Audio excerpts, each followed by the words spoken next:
charlar con el ministro de Desarrollo Social, Daniel Arroyo, porque de verdad la situación está muy complicada y vamos a tener unos días más, por lo menos, de cuarentena. Vamos a ir viendo un poquito cómo se lleva adelante eso. Ministro, bienvenido. Pablo Dugan saluda. ¿Cómo anda? Muy bien, Pablo. Buenas noches y un gran gusto. Bueno, lo mismo digo. Ministro, ¿cómo está la situación social? Ya con una especie de, algún horizonte de apertura, por lo que se viene hablando, en no mucho tiempo más. ¿Cómo venimos aguantando para llegar hasta ese momento? La situación social es crítica y estable, las dos cosas a la vez. Hay 11 millones de personas que reciben asistencia alimentaria, gente que ya estaba en los comedores, gente que hacía changa y se quedó sin changa, personas que nunca habían estado en un comedor, el taxista, el remisero, el que hace Durlock, y una parte de personas que tienen ingreso formal, que tienen recibo de sueldo y aún así no les alcanza. Eso es parte de la dificultad social, de la caída social que han tenido muchos sectores.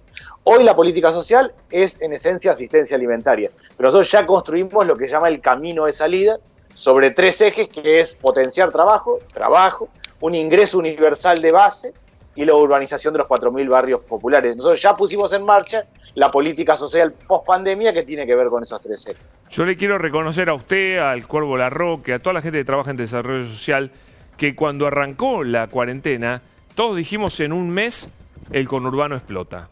Dijimos eso, en 30 días el conurbano explota porque la gente no tiene la posibilidad de salir a hacer el mango diario. Evidentemente la ayuda llegó, pero digo, ¿aguanta? Yo sé que aguantó 3 meses ya, pero ¿va a seguir aguantando? ¿Ustedes creen que esto es sustentable? Ojalá que no sea por mucho tiempo más, pero que ya armaron un esquema donde la situación está controlada. Sí, claramente. Estamos llegando a 11 millones de personas con asistencia alimentaria. No solo el Estado está muy presente, con el IFE, con distintos tipos de apoyos económicos, más con la asistencia alimentaria. Pero no es solo el Estado, acá hay una gran red social, están las organizaciones sociales, las iglesias, las escuelas, hay un montón de gente que le está poniendo el cuerpo y sosteniendo. Pero no se trata de aguantar en términos de sostener, se trata de reconstruir acá. Nosotros vemos la salida, la recuperación económica para los más pobres en 5 sectores productivos: la construcción, vereda, vivienda, infraestructura básica, la producción de alimentos, la industria textil, la economía del cuidado, que son las personas que cuidan personas mayores, niños, y el reciclado. En esos 5 sectores vemos lo mano de obra intensivo. No es solo resistir acá, sostener, sino reconstruir, y ahí lo que encaramos es todo un sistema con crédito para máquinas y herramientas. Eso ya es parte de la pospandemia, cuando termine la cuarentena. ¿Cuándo se podría empezar a aplicar eso? En realidad hay provincias que ya están en la pospandemia, hay provincias que ya lo pusimos en marcha. En la provincia de Buenos Aires, en el conurbano, lo pusimos en marcha y estamos armando los proyectos. Esto es inmediato. No solo se trata de poner en marcha proyectos productivos, sino la posibilidad de acceder a crédito no bancario, de que la persona tenga factura, sea monotributista social, tenga factura y esté exento de pago, no tiene que pagar ningún tributo y tiene factura para producir y vender. Ahí hay una parte. La segunda parte es un ingreso universal de base. Está claro que parte de lo que hoy es el IFE y distintos mecanismos de ayuda social va a tener que reconvertirse en un mecanismo que tenga un ingreso de base para un montón de gente que se queda sin ingreso o que pierde mucho. El jardinero que tenía 10 casas recupera 5. Eso quiero saber, porque cuando el gobierno dijo que tal vez el IFE se pagaba solo en los lugares donde seguían en cuarentena dura y en los lugares que ya tenían apertura no se iba a pagar, los gobernadores levantaron los teléfonos y se pusieron como locos, ¿no es cierto? Obviamente para ellos es clave el IFE para mantener la paz social en sus provincias. ¿Con qué criterio se transforma eso en un ingreso universal y a quién quedaría fuera? ¿O se puede sostener la cantidad de gente que lo está cobrando, digamos, para siempre? ¿Se puede sostener eso? Primero, el IFE no solo mantiene la paz social, sino mueve la economía de abajo también, hacia arriba. Sí. Genera consumo. O sea, en realidad el comerciante va a vender un poquito más si alguien tiene un ingreso para ir a comprar a la esquina, a la vuelta.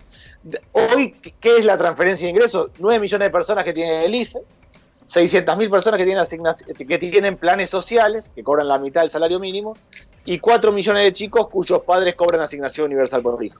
Hay que rearmar ese esquema de gran parte de la gente que tiene el IFE. Al menos 3 millones de personas se quedan sin ingreso, la tienen muy complicada, les bajó mucho el ingreso. Hay que partir de ahí con un ingreso base.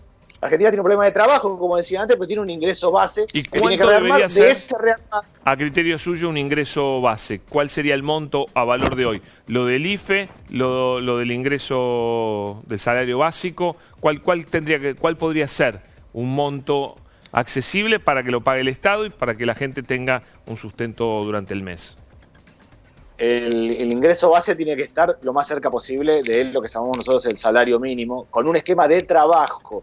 No es solo un ingreso, sino está muy vinculado a la capacitación y al trabajo. Acá cuenta claramente lo fiscal, las posibilidades fiscales reales, pero tenemos que tener un ingreso base como segunda parte. Y la tercera, que es tan importante como las otras dos, es la urbanización de los 4.000 barrios populares. No me dijo el monto, ministro, no me dijo. Tiene que estar más cerca. Tiene que estar más cerca de lo que es un salario mínimo. Pero, hoy el salario mínimo es 16.000 pesos en Argentina. O sea, arriba del IFE. Sería arriba del IFE, debería estar. Con un esquema que tenemos que trabajar, que tenemos que rearmar, pero la lógica del ingreso base es estar más cerca del salario, con la idea de incorporarse en el trabajo, incorporarse por el lado de la capacitación, incorporarse por el lado de lo que tiene que ver con el acompañamiento, sí, el trabajo. Nosotros en esos 5 sectores vamos a insistir, y el ingreso base no es una cuestión solo de ingreso, sino de vínculo y de entrada al trabajo. El Ministerio de Desarrollo Social es como las inferiores de un club. Pero prepara a la hay gente una realidad, para ministro. La gente que cobra 10.000 pesos o que vaya a cobrar 10, 12.000, 14.000, no va a vivir con esa plata. Con esa plata no le complementa lo que trabaja en negro, haciendo una changa y demás, y ahí completa, no sé, unos 30.000 pesos para poder sobrevivir, o si se puede un poquito más. Entonces, si usted lo hace trabajar por esos 14.000 pesos, no tiene tiempo para dedicarse a buscar otro ingreso, aunque sea en negro. No, me parece que no termina resultando. Pero por eso se llama ingreso de base, porque es la base a partir del cual uno va incorporando más ingresos. Por eso la idea de ingreso de base, que le permite sostenerse de una base y generar otro tipo de trabajos, vínculos, capacitación, armar una red, tener un sistema de crédito no bancario, máquinas y herramientas. Esa es la idea, una base para construir. Ah, bueno, pero para construir lo que yo ya hago, en la changa que yo hago, profesionalizarme un poco más, mejorar y demás. O sea, partemos la base de que hay 4 millones de personas que hacen changas en la Argentina, sí, que claro, son gasistas, plomeros, carpinteros, que les llegan como pueden y que se han caído. ¿Y eso cuándo cree que va a arrancar? ¿Cuándo cree que va a arrancar esa changa tan importante para tanta gente? A medida que se vaya abriendo la actividad económica. ¿Qué pasa con los comedores? Para dar un ejemplo que tiene que ver con las changas. La semana pasada, no, la anterior, hubo menos gente en los comedores, porque hubo más changas de construcción y textil. Se movió más la construcción y textil, bajó la cantidad de gente en los comedores. La semana pasada no fue así, de acá al 17 de julio está claro que no, porque está muy cerrada la actividad. Las changas tienen que ver con cuánto se mueve la clase, cuánto se mueve la construcción. Eso está bueno. Y la clase media. ¿Ustedes apenas se abrió un poquito y empezaron las changas de vuelta, ya notaron menos gente en los comedores? Hay 2 cosas que hacen bajar la cantidad de gente en los comedores. Las changas de la construcción y el textil y la carga de la tarjeta alimentaria. El viernes que viene, este viernes ahora de esta semana, se carga la tarjeta alimentaria. Ahí automáticamente baja la cantidad de gente en los comedores. Por eso nosotros tenemos que ir reconstruyendo esos 5 sectores productivos, yo digo, tiene que ver con las changas, tiene que ver con la actividad económica, con los manos de obra intensivos. La tarea acá es generar mucha actividad económica. Y la urbanización de los 4.000 barrios va en esa dirección. No es solo un derecho, el acceso, la vivienda, el asfalto, el espacio público, sino que es un gran plan de empleo. Es tiempo de combinar derechos y movimiento económico acá. El ingreso base, el ingreso universal de base, es el derecho a un ingreso, pero es consumo, es movimiento económico. Hay que combinar las 2 cosas. Claramente, la reconstrucción para mí viene de abajo hacia arriba, desde cada municipio, desde estos sectores productivos, con un rol activo del Estado, pero sí, con mucho movimiento económico. Y Daniel, cuando se paga el IFE también, ¿tenés menos gente en los comedores o no? ¿Qué notan cuando se paga el IFE?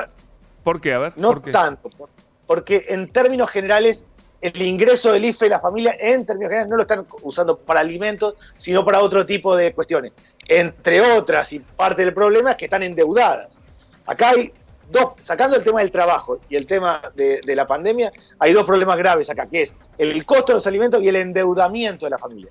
El IFE no va tan directamente a la compra de alimentos como sí las changas y la tarjeta alimentaria. Esos son muy directamente asociados a los alimentos. El IFE tiene que ver con el movimiento que uno hace para tratar de sostener sus ingresos de su familia. No va cuando se carga el IFE no tiene tanto impacto en la baja de comedores como si las changas en construcción y textil y la carga de la tarjeta alimentaria. ¿Y usted pregunta cuándo vamos a abrir? ¿Le pregunta al ministro de Salud? ¿Consulta? Che, ¿cuándo vamos a abrir? Que a mí me vendría, para su cartera es fundamental que se abra un poquito. ¿Usted pregunta o no? Sí, lo hablo todo el tiempo, no solo con el ministro de Salud, con el presidente, en las distintas reuniones. Ahora está claro que acá hay que cuidar lo que tiene que ver con una situación donde están creciendo los casos. También hablo con muchos ministros de Desarrollo Social del resto de América Latina. Y cuando el debate es a quién le toca la cama o no, es impactante, de verdad. Nosotros tenemos que cuidarnos, es un contexto difícil. Hoy en un barrio hay cansancio, mucha gente cansada, angustia, mucha gente que le bajó el ingreso. A mí me impacta cuando me para alguien y me dice, escúchame, yo hice todo bien, laburé, mirá cómo estoy, pero también hay mucho miedo a la circulación del virus. Hay que ser muy cuidadosos, es un momento de cuidarse, es un momento de respetar la cuarentena en un contexto difícil y ir generando las condiciones para la pospandemia. Acá la política social pospandemia son estos 3 ejes, que es un cambio estructural profundo para empezar a dar vuelta a la realidad social de la Argentina. Ministro, gracias. Veo mucho libro periodístico en su biblioteca, pero estaría faltando algún libro, ¿eh? Estaría faltando algún libro que se vendió muy bien el año pasado. Se lo voy a mandar. Lo leí, me lo devoré verdaderamente. Bueno, pero no lo puso en la biblioteca. Bueno, lo regaló, mejor. Que circule. Es grande la biblioteca. Gracias, ministro, un gusto, ¿eh? Gracias, un gustazo.